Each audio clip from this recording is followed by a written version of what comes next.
देखो आज एक तो हमारा नया टॉपिक है लॉगरिथम। ऐसे लिखो लॉग।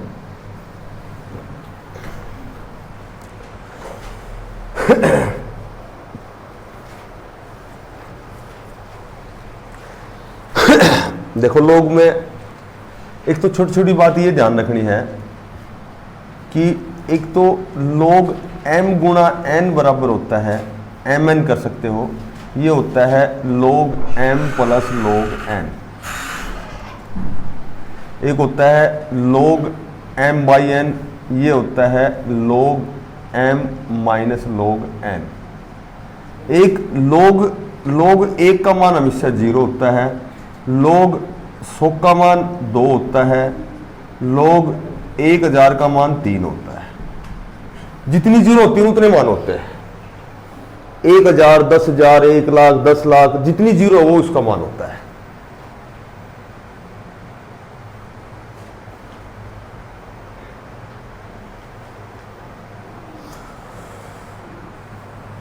देख मैं कहूं कि log 200 का मान बताओ, जैसे ये क्वेश्चन ऐसे नॉर्मल से क्वेश्चन आ गया, तो log 200 क्या होता है, log 2 गुणा 100 होता है, और ये हो गया m गुणा n हो गया। तो m गुणा n क्या होता है, m गुणा n होता है log m जमा log n।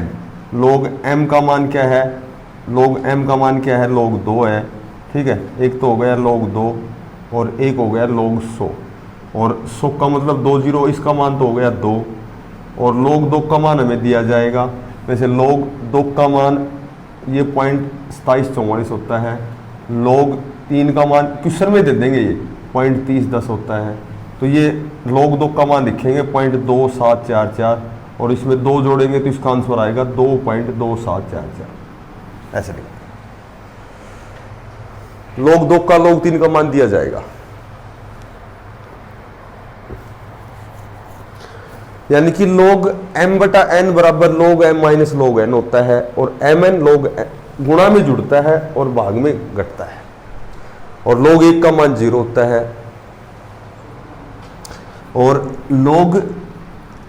log a की पावर a हमेशा 1 होती है।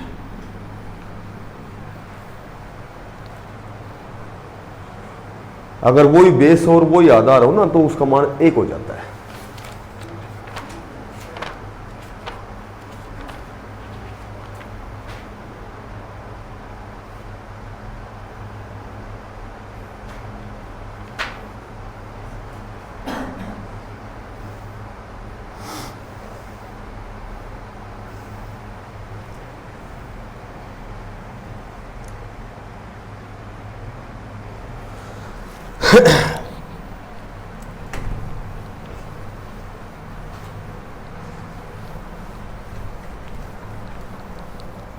एक टॉपिक लिखो, कोऑर्डिनेट लिखो, निर्देशांक, कोऑर्डिनेट, निर्देशांक।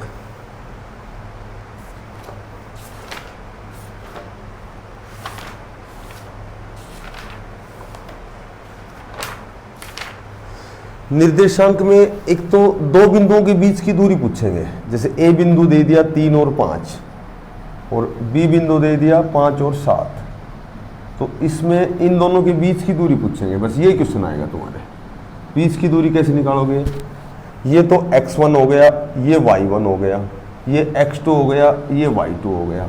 तो बीच की दूरी का जो सूत्र होता है, बीच की दूरी जब भी पूछेंगे तो तुम्हें कैसे निकालना है, बीच की दूरी होती है x2 माइनस x1 का square plus y2 minus y1 का स्क्वायर। निकालो इसको निकालो।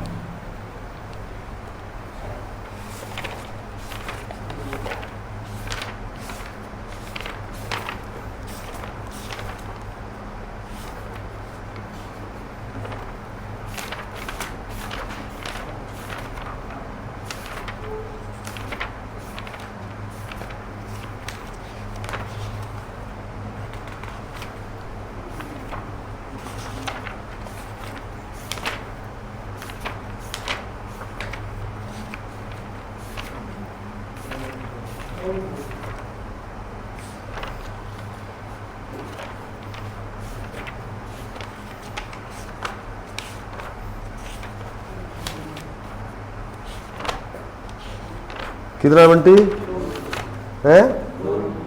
2√2 बराबर। एक दे रखे है -6/5 और एक दे रखे 3, एक दे रखे -4 और -7/5। इसके बीच की दूरी बताओ जल्दी से।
एक क्वेश्चन इस तरह का आता है, ऐसे लिखो बिंदुओं 22, 20, 22, 20 और 0, 16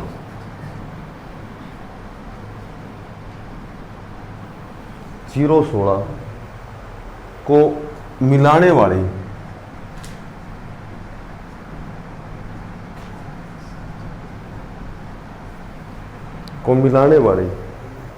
रेखा के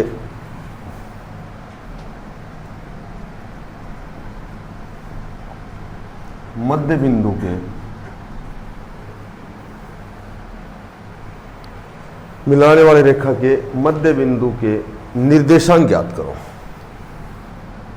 देखो, एक तो निर्देशांक, मध्य बिंदु के निर्देशांक ज्ञात करो, एक तो ये बात याद रखनी है, ठीक है। या फिर बीच की दूरी, बीच की दूरी तो मैंने तुम्हें बता ही दी।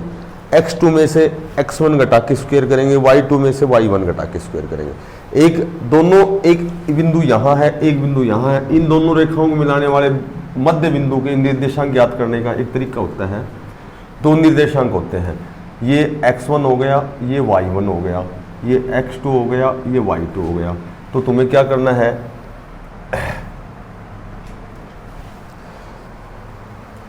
x1 जमा x2/2 और y1 जमा y2/2, ये होता है x1 जमा x2/2। एक निर्देशांक तो ये आएगा और दूसरा आएगा y1 जमा y2/2, दूसरा निर्देशांक ये आएगा। x1 है 22, 22 में 0 जोड़ के 2 का भाग दोगे तो एक तो आ गया 11 और एक क्या आ गया 20 और 16 कितने हो गए 36, तो दूसरा हो गया 18। तो ऑप्शन मिलेगा 11, 18।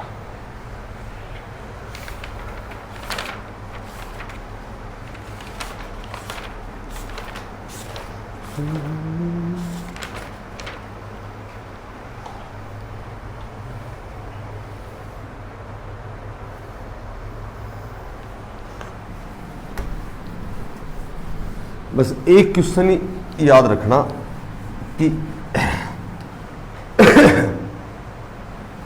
एक तो होता है, ऐसे लिखो, सर्वनिष्ठ और एक होता है संघ। एक होता है सर्वनिष्ठ, एक होता है संघ। तो सर्वनिष्ठ तो क्या होता है और संघ होता है ये। इसमें सर्वनिष्ठ तो केवल कॉमन लेना है और इसमें आल लेना है, सब लेना है, बस ये उड्डेक से बात याद रखनी है। जैसे हमें ए देंगे, बी देंगे, ए का मान दे दिया या बी का मान दे दिया। ए दे दिया हमें, ए दे दिया 2, 4, 7 और हमें बी दे दिया 2, 3, 7, 8, 2, 3, 7 और 8। यदि ये क्वेश्चन देख करके तुमसे सर्वनिष्ठ पूछे तो सिर्फ कॉमन लेना है। कॉमन 2 इसमें है, 2 इसमें है, तो एक तो 2 हो गया, एक इसमें 7 है, 7 है, तो ये तो हो गया सर्वनिष्ठ। अगर इसी क्वेश्चन में तुम्हें संघ पूछा जाए, ये पूछा जाए, ये संघ होता है, तो इसमें 2 3 4 7 और 8 ये संघ होता है। समझ गए? एक संख्या को डबल मान लिखनी, एक को एक बार लिखनी है।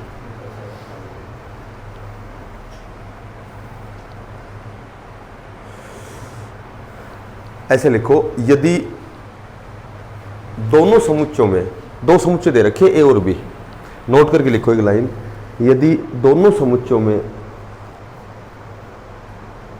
कोई भी सदस्य कॉमन नहीं है,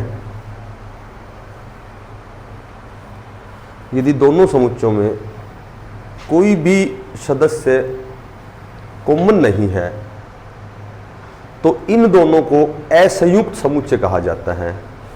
इन दोनों को असंयुक्त समुच्चय कहा जाता है।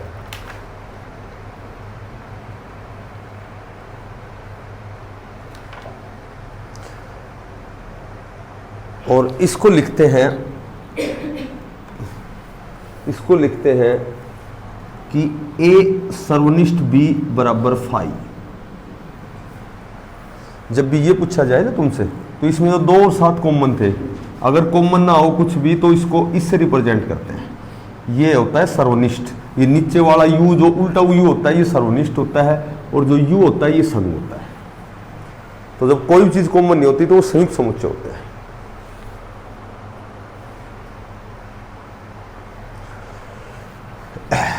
ये सिंबल लिखो, ये सदस्य बताता है। ये सिंबल जो भी आएगा ये बताता है सदस्य।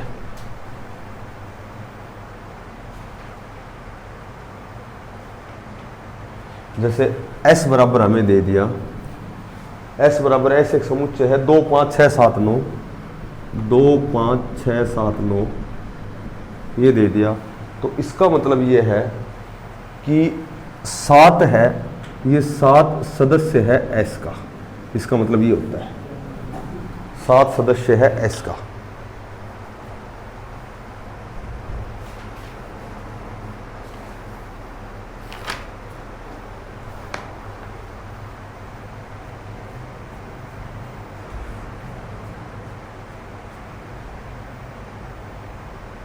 ऐसे लिखो, एक छोटी सी बात लिखो, उपसमुच्चय।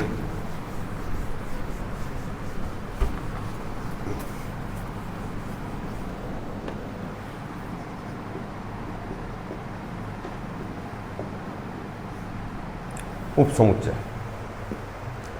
यदि 2 समुच्चय ऐसे हों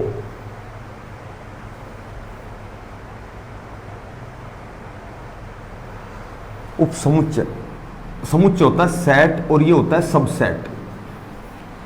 जब 2 समुच्चय ऐसे हों कि एक का प्रत्येक अवयव या सदस्य दूसरे का भी सदस्य हो,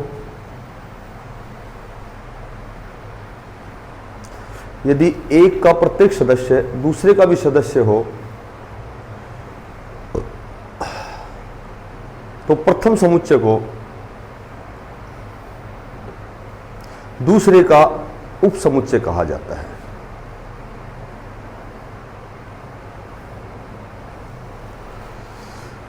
प्रथम जो समुच्चय है इसको दूसरे का समुच्चय कहा जाता है। इसको उपसमुच्चय को इनसे डिनोट करते हैं। इसका सिंबल ये होता है, जैसे मैं कहूं कि ये लिख लो, जैसे ऐसे आए, इसमें ए उपसमुच्चय है बी का। पहला जो होता है वो दूसरे का उपसमुच्चय होता है। ए उपसमुच्चय है बी का।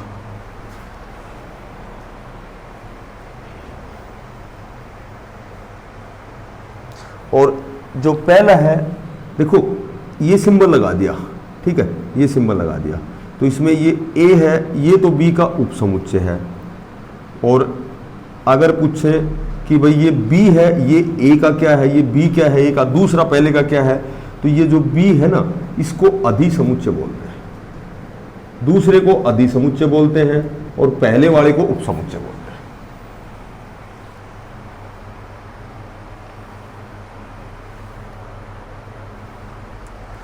जैसे मान लो मैं कहूं कि एक समुच्चय ए दे रखा है हमें, ए दे रखा है पी क्यू आर, और बी दे रखे हैं हमें PQRS।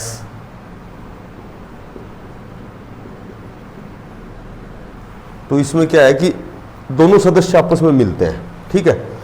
तो ये जो ए है ये उप समुच्चय हो जाएगा बी का, ए तो उप समुच्चय हो गया बी का, और ये जो बी है ये ए का अधिसमुच्चय हो जाएगा। क्लियर?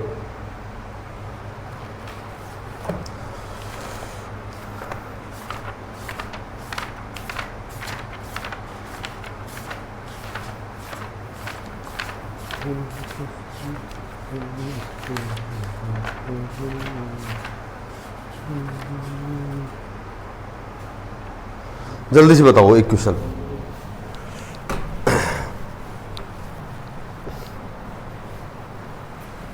पहले तो लिखो कथन। बेटा इसको ठीक करना पंकज। कथन, कथन लिखो। सभी पेड़ पौधे हैं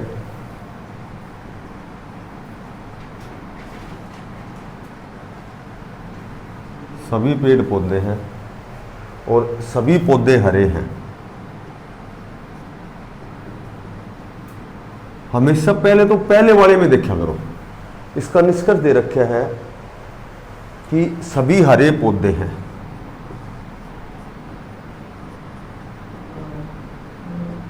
सभी हरे पौधे हैं और सभी पौधे पेड़ हैं। दो निष्कर्ष दे रखे हैं। ये दो निष्कर्ष हैं, दो कथन है। तो पहले वाले में देखा करो, फिर दूसरे में देखा करो।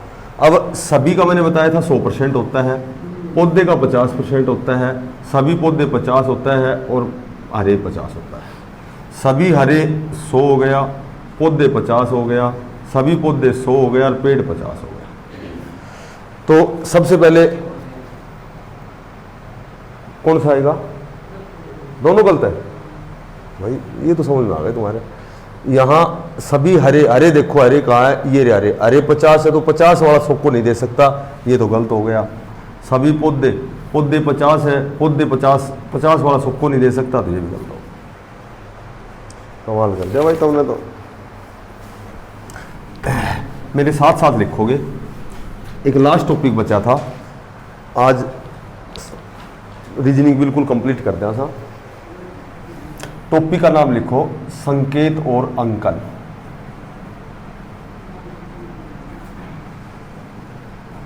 संकेत और अंकन।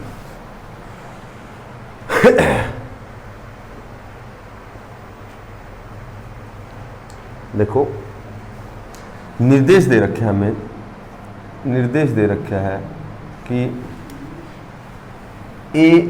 a@b बराबर, ये दे रखा है a b से बड़ा नहीं है।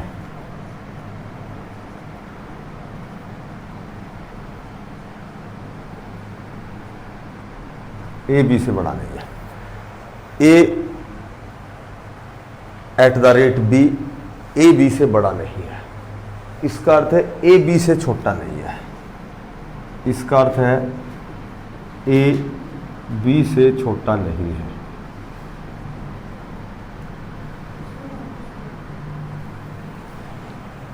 तीसरी बात दे रखी a b, a न तो b से छोटा है और न ही बराबर है। न तो छोटा है और न बराबर है। a न तो छोटा है न बराबर है। इसके बाद दे रखे हैं न तो बड़ा है और न बराबर है। ए न तो बड़ा है और न बराबर है। और उसके बाद में स्टार का अर्थ दे रखा है न बड़ा है और न छोटा है। ए न तो बड़ा है न छोटा है। अगर ये क्वेश्चन आएगा तो 5 क्वेश्चन एक साथ आएंगे। इसको करना कैसे है ये देखो। पहले तो टाइम कैसे बचाएंगे इस क्वेश्चन में।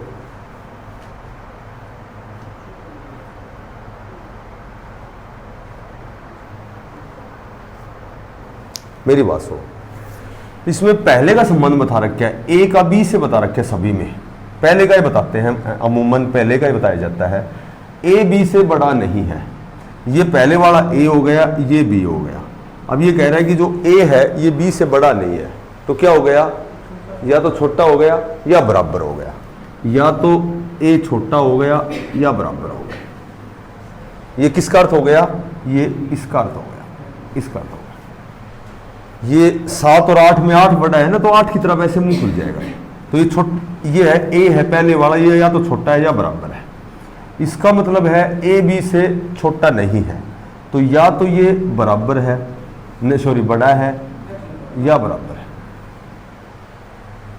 पहले वाले का की तरफ इशारा कर रहा हूं मैं। हैस का अर्थ होता है न छोटा है और न बराबर है, तो ये क्या हो गया, बड़ा हो गया। इसका मतलब है न बड़ा है और न बराबर है, तो क्या हो गया, छोटा हो गया। और स्टार का मतलब है न तो बड़ा है न छोटा है, तो ये क्या हो गया, बराबर, ना छोटो ना बड़ो, बराबर। कथन देखो, क्वेश्चन कैसे आएगा, एक ही क्वेश्चन में समझ में आ जाएगी तुम्हें। ये कथन दे रखा है, ई,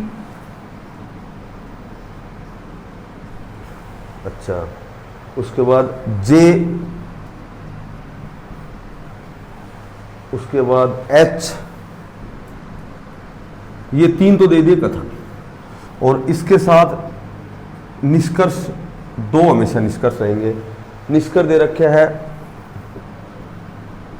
ई एम, एक निष्कर्ष, और दूसरा निष्कर्ष है जे एम, ये 2। अब सुनो, सबसे पहले कथन सोल्व करेंगे, फिर उसके बाद निष्कर्ष सोल्व करेंगे।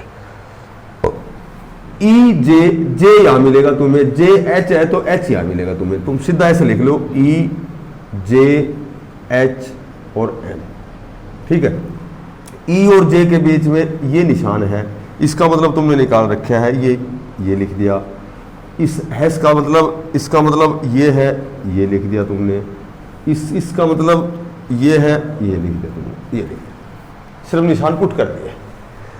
अब इसमें हो गया कि ई जे से बड़ा है, जे से बड़ा एच है, और एच बड़ा है या बराबर है एम से।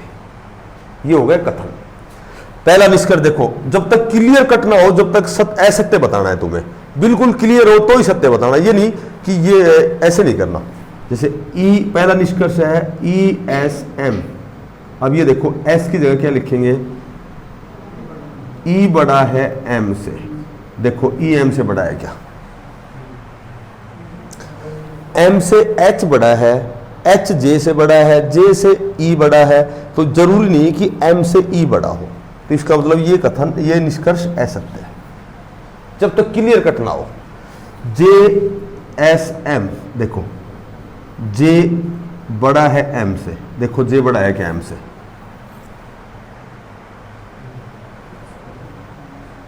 कोई क्लियर नहीं है ना, क्योंकि एम से बड़ा कौन है, एच, और एच किससे बड़ा है, जे से, तो जे एम का तो पता ही नहीं कौन सा बड़ा है। फिर सोचो एक बार, एम से बड़ा कौन है, एच, या एच बराबर भी हो सकता है, और एच बड़ा है जे से, जबकि इसमें कह रहा है कि जे एम से बड़ा, उल्टा कर, तो ये भी ऐसा।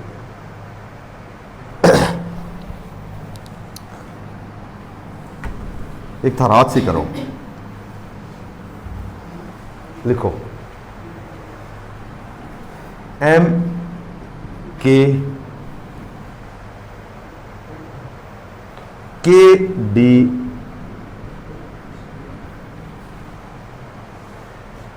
और D at the rate P.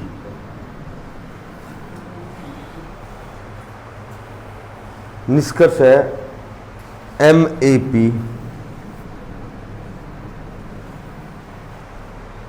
और एक दे रखा है पी स्टार एम।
दोनों ऐसे इतना है। m इसका मतलब है m से k बड़ा है, और इसका मतलब है k बराबर है d के, और इसका मतलब है d छोटा है या बराबर है p के। इसका मतलब ये हो गया कि m से k बड़ा है, k और d दोनों बराबर है, ये दोनों बराबर है तो m से d भी बड़ा हो गया और d से बड़ा हो गया p। अच्छा, m at the rate p, at the rate को लिख देता हूं सीधा, एट द रेट यानी छोटा है या बराबर है, तो ये कथन बिल्कुल सत्य है। कैसे सत्य है बताओ? m से क्या बड़ा हो गया, और k और d दोनों बराबर हैं, और d से बड़ा कौन हो गया?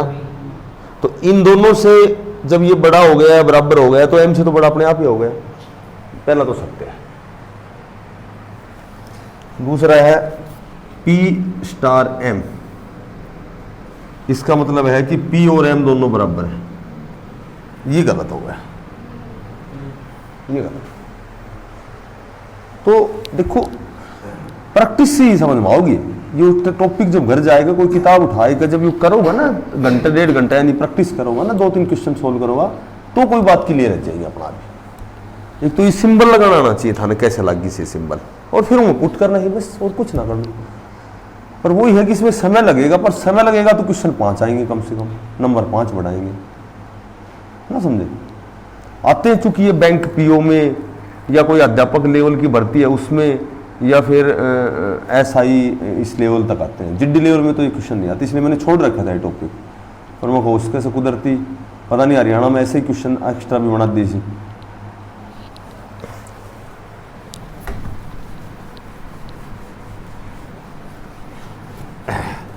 देखो जो आधुनिक काल है, चौथा काल है हिंदी में, आज जो हिंदी खत्म कर दें, आधुनिक काल है, लगभग पूरा पोर्शन ही खत्म हो जाएगा आज, कल आ जाएगा पूरा। फिर शुरू से शुरू कराना, बिल्कुल धीरे धीरे आराम से, हर 1-2 दिन, इसलिए मैं बहुत जल्दी कर रहा हूँ। देखो आधुनिक काल को समय 1900 से आगे है, 1900 से आगे आधुनिक काल है। एक बात, इसमें सबसे पहले तो भारतेंदु युग आता है। भारतेंदु युग पूछेंगे तुम्हें तो 1857 से 1900 तक बताना है। उसके बाद महावीर प्रसाद द्विवेदी पूछेंगे, द्विवेदी युग कब है?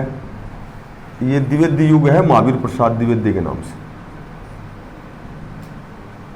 द्विवेदी युग पूछेंगे तो 1900 से 1920 बताना है। उसके बाद में छायावाद पूछेंगे, छायावाद 1920 से 1936 बताना है। और उसके बाद प्रगतिवाद पूछेंगे, प्रगतिवाद का समय है 1936 से 1943 तक पूछेंगे। और प्रगतिवाद के बाद है प्रयोगवाद, प्रयोगवाद 1943 से 1953 तक का समय है। और वर्तमान में जो चल रहा है वो है नई कविता, इसका समय है 1953 से आगे, 1953 से आगे।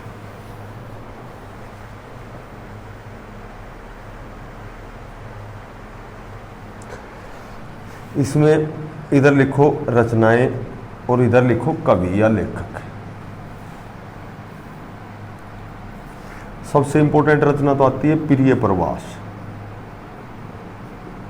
ये है अयोध्या सिंह उपाध्याय हरिऔध की। पंचवटी आती है, ये आती है मैथिली शरणगुप्त को। मैथिली शरणगुप्त को राष्ट्रीय कवि कहा जाता है।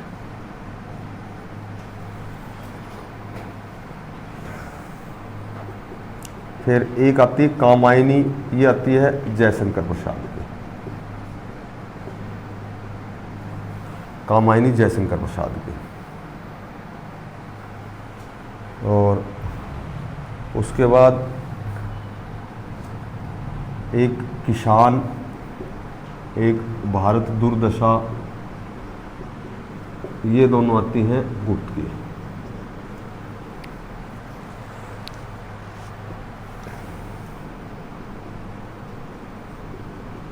आषाढ़ का एक दिन, ये है मोहन राकेश।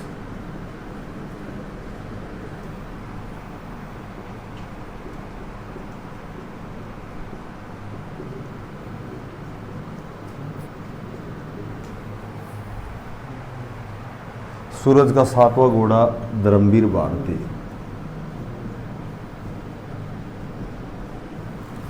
एक इसकी मुंशी प्रेमचंद की के उपन्यास पूछते हैं।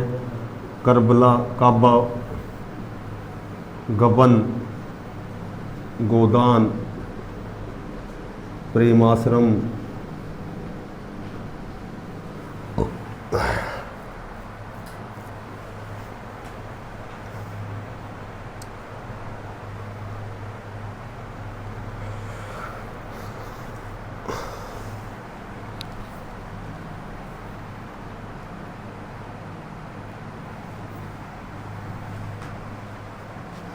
उसके बाद पंत की रचना है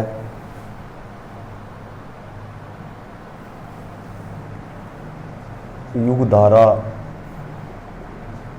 लोकायतन,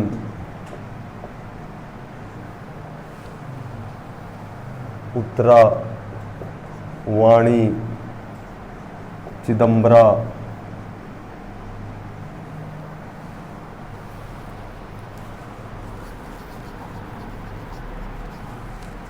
आराधना,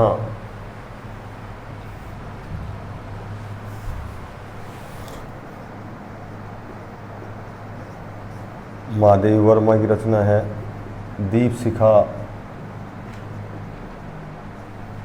रजनी, यामा,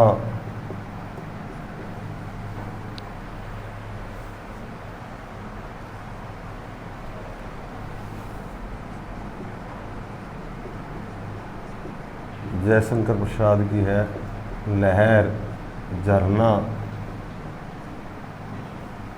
आंसू। दिनकर की रचनाएं हैं उर्वशी,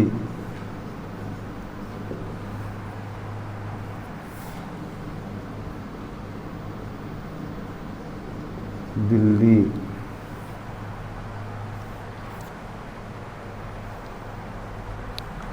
लगभग मेन रचना में लिखा दी। फिर भी कोई एक आध एक्स्ट्रा है इसका से, बाकी लगभग जो एग्जाम में पूछी जाए इसमें सारी रचना में थाने लिखा दी, हमें पूछी जाए।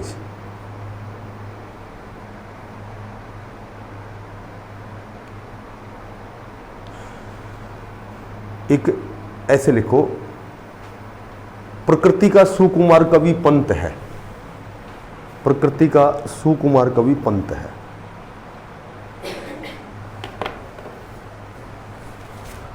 प्रकृति का सुकुमार कवि है पंत।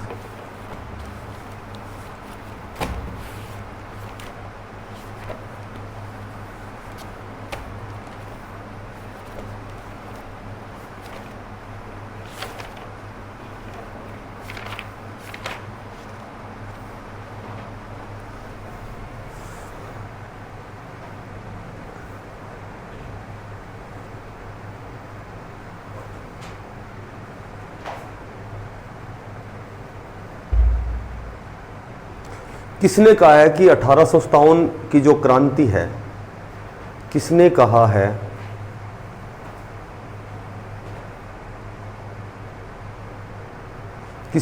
है कि 1857 की क्रांति न तो प्रथम और न ही राष्ट्रीय आंदोलन था?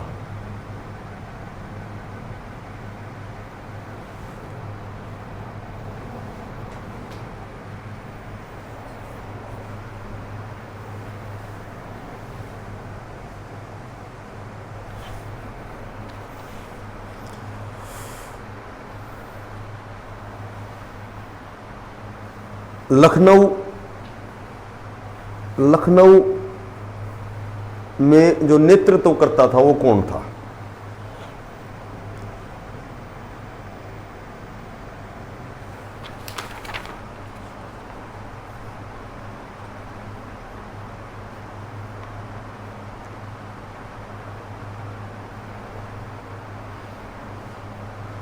ब्रह्म समाज किसका विकसित रूप था? ब्रह्म समाज किसका विकसित रूप था?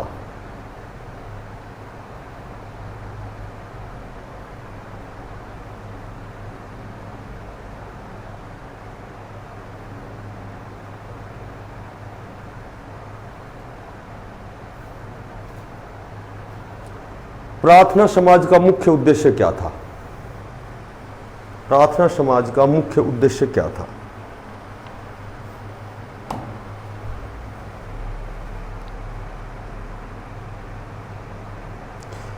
हिंदू महासभा की स्थापना किसने की?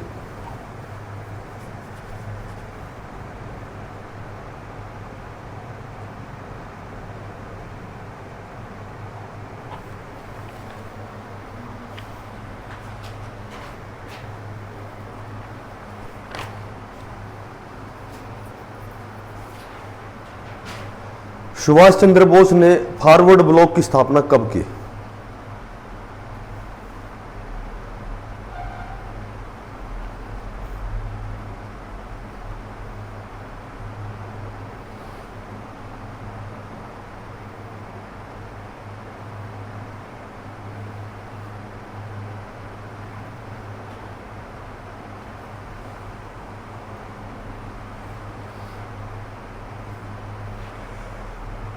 कांग्रेस का प्रथम अधिवेशन कहां हुआ?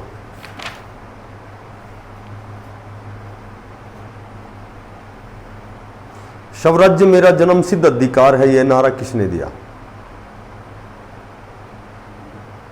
स्वराज्य मेरा जन्मसिद्ध अधिकार है, यह नारा किसने दिया?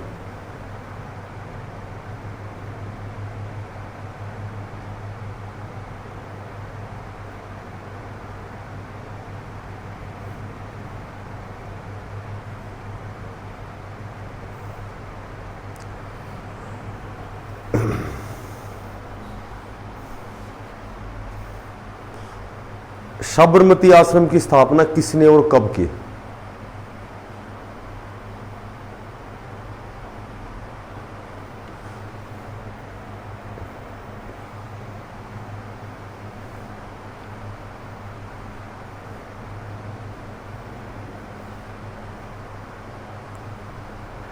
होम रूल लीग आंदोलन की स्थापना कब हुई?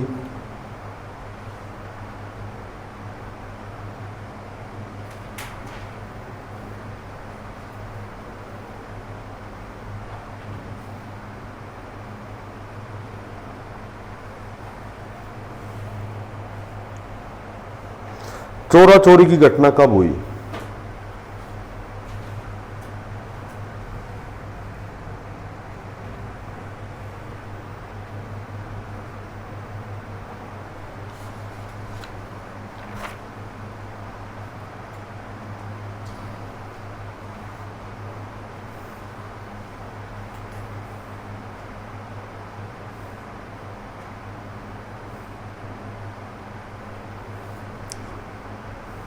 पुन्ना समझौता कब हुआ?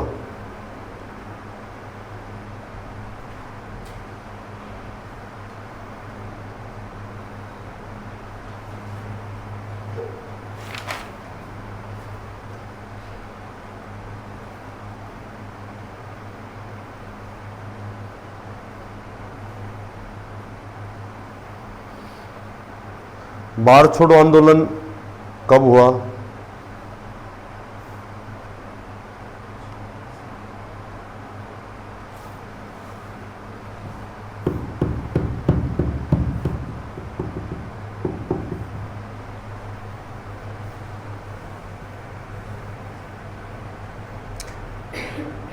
दिल्ली चलो का नारा किसने दिया?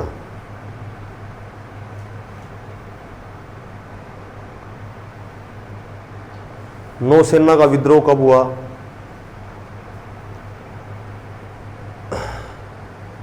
आजाद हिंद फौज की स्थापना किसने की? आजाद हिंद फौज की स्थापना किसने की?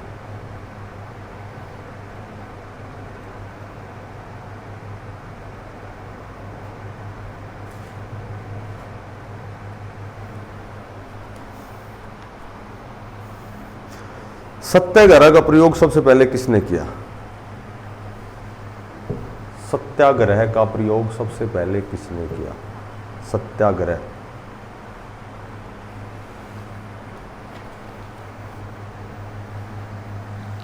करो जल्दी से, और कल भी हिस्ट्री करनी है, कल और हिस्ट्री करनी है। एम आएगा 10-12 क्वेश्चन कम से कम।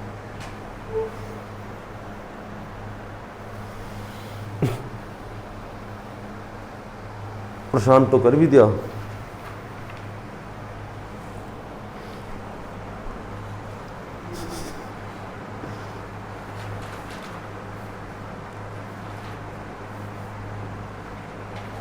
बोल दूं,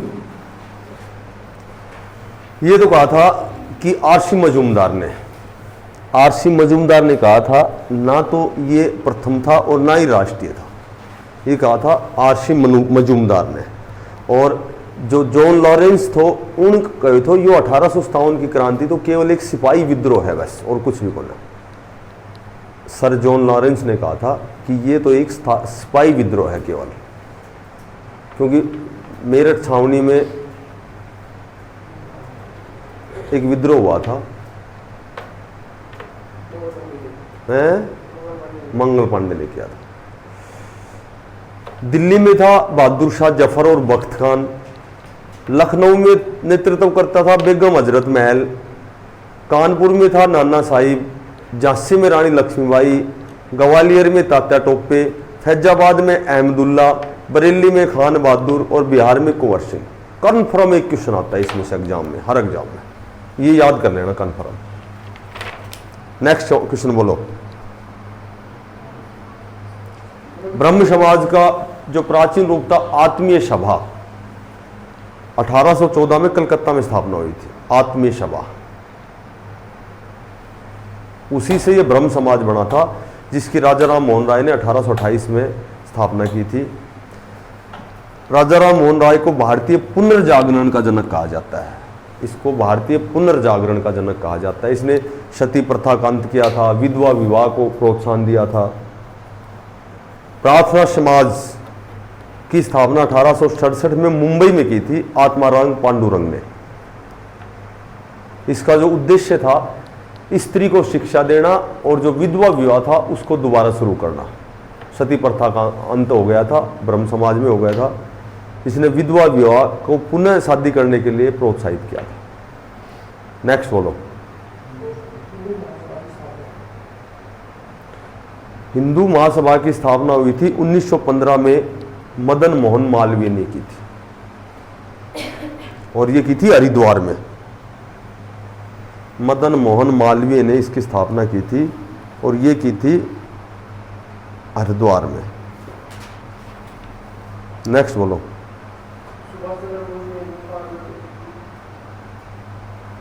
जी 1939 में फॉरवर्ड ब्लॉक की स्थापना की थी 1939 में। 1938 में कांग्रेस का एक हरिपुरा में अधिवेशन हुआ था, उसमें कांग्रेस दो भागों में बट गई थी। उस समय फॉरवर्ड ब्लॉक की स्थापना की थी सुभाष चंद्र बोस ने 1939 में। नेक्स्ट बोलो। बताओ।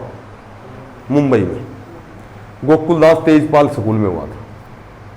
मुंबई का एक स्कूल था गोकुलदास तेजपाल, और इसकी जो अध्यक्षता की थी WC व्योमेश चंद्र बनर्जी ने, और इसमें 72 प्रतिनिधियों ने भाग लिया था।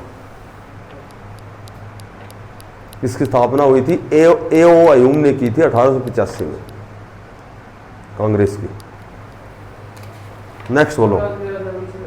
ये तो बाल गंगाधर तिलक सही है। साबरमती आश्रम 1916 में महात्मा गांधी ने किया था। हैं? क्या? होम रूल लीग 1916 में, एक तो तिलक ने किया था अप्रैल में 1916 में, और एनी बेसेंट ने सितंबर में किया था 1916 में मद्रास में। दो बार हुई है। अप्रैल में तो तिलक ने की है, बाल गंगाधर तिलक ने 1916 में, और मद्रास में की थी अडियार नामक स्थान पर की थी एनी बेसेंट ने। मद्रास के अडियार नामक स्थान पर एनी बेसेंट ने सितंबर में किया थी। होम रूल का मतलब है कि स्वशासन, कि भारतीयों को खुद के शासन से परिचित कराना ही इसका उद्देश्य था। होम रूल, होम मानी घर होता है, घर के रूल यानी कि स्वशासन। 22 में चोरा चोरी घटना ही थी, वो गोरखपुर में हुई थी 1922 में। 1932 भीमराव अंबेडकर का छुआछूत मिटाना, उससे संबंधित मतलब बातें करना, पूना एक्ट 1932 में। भीमराव अंबेडकर और अन्य हिंदुओं के बीच 8 अगस्त 1942।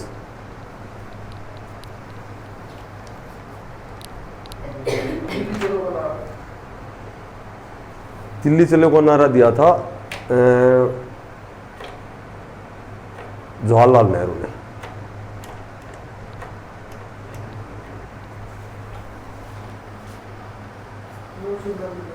उन्नीस सौ 46 में।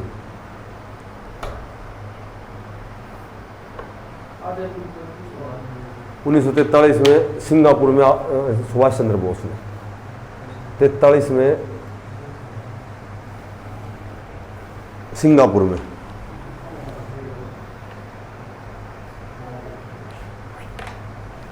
नेक्स्ट महात्मा गांधी कब दिया था? बारदोली आंदोलन में।